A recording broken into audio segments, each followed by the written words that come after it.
Assalamualaikum warahmatullahi wabarakatuh. Pada kali ini saya akan melaksanakan tugas ujian tengah semester mata kuliah Pendidikan Agama Islam. Saya akan menjelaskan tentang materi Islam, Perempuan, dan Feminisme. Sebelum saya menjelaskan materinya, izinkan saya untuk memperkenalkan diri. Nama saya Nikita Maulidina dengan NIM 2102426280019.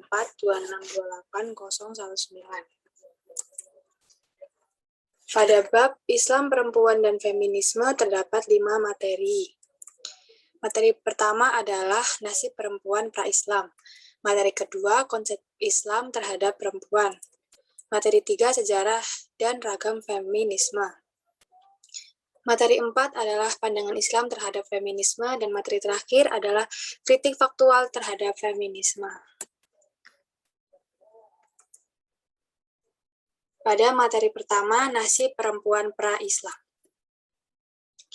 Sejarah menginformasikan bahwa sebelum datangnya Islam terdapat sekian banyak peradaban besar seperti Yunani, Romawi, India, dan Cina.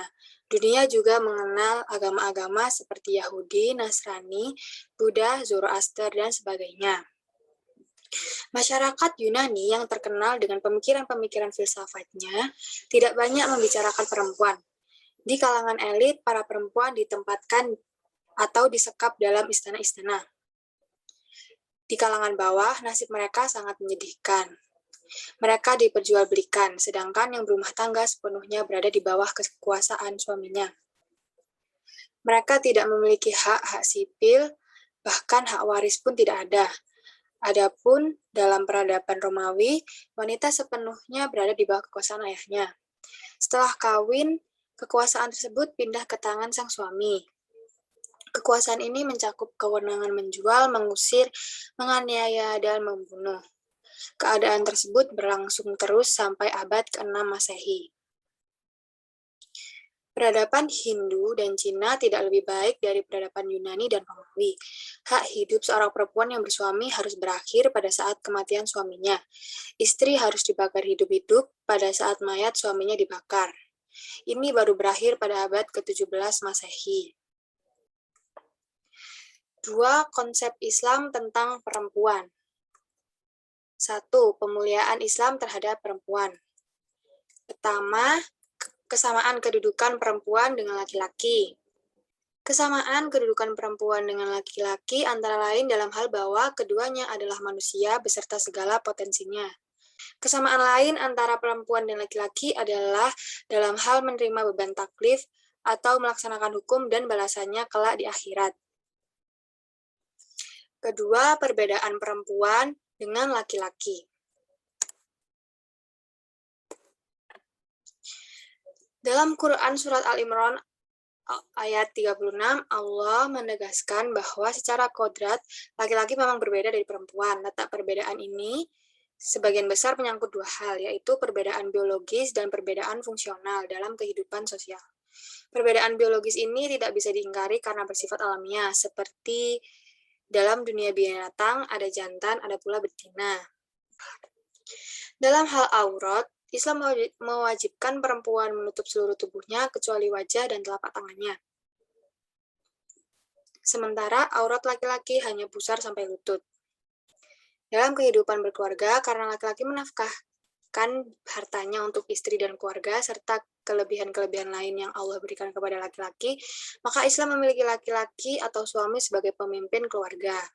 Dalam konteks kepemimpinan keluarga, Islam memandang istri bukan hanya mitra suami, melainkan juga sahabatnya. Artinya, keduanya bukan hanya harus bekerjasama dan tolong-menolong dalam urusan rumah tangga, tetapi juga saling mencurahkan cinta dan kasih sayang.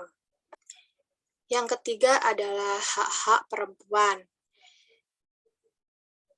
Secara umum, Quran Surat Al-Nisa ayat 32 menunjuk kepada hak-hak perempuan.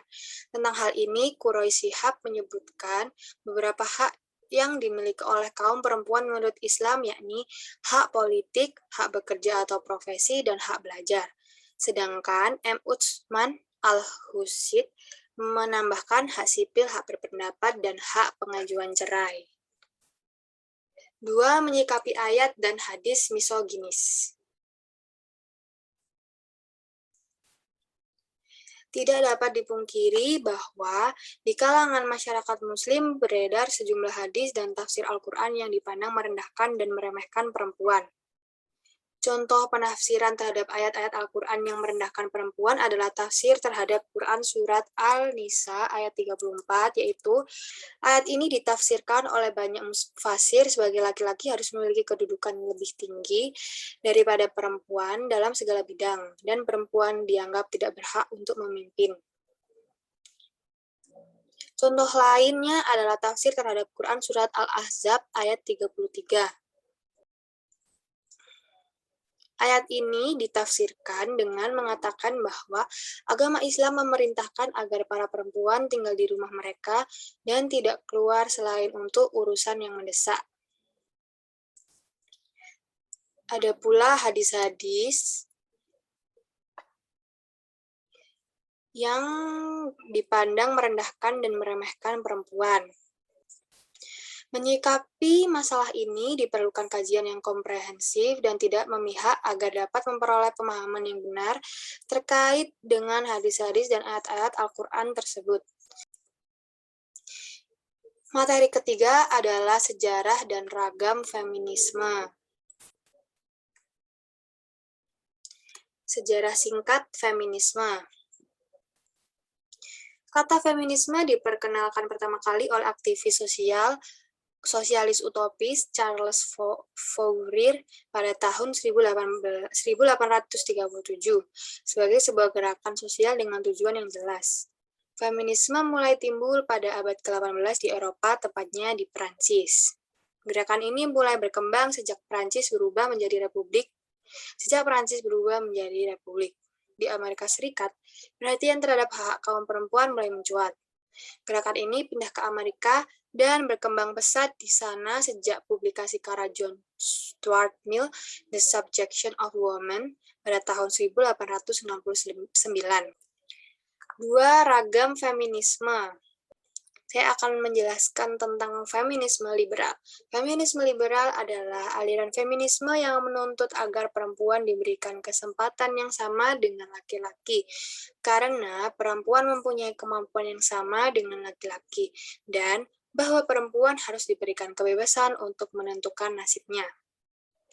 Sedangkan feminisme Marxis merupakan aliran yang berpendapat bahwa sumber ketertindasan perempuan adalah sistem produksi dalam keluarga, di mana laki-laki bekerja dan menghasilkan uang, sedang perempuan hanya bekerja di sektor rumah tangga yang tidak bisa menghasilkan uang.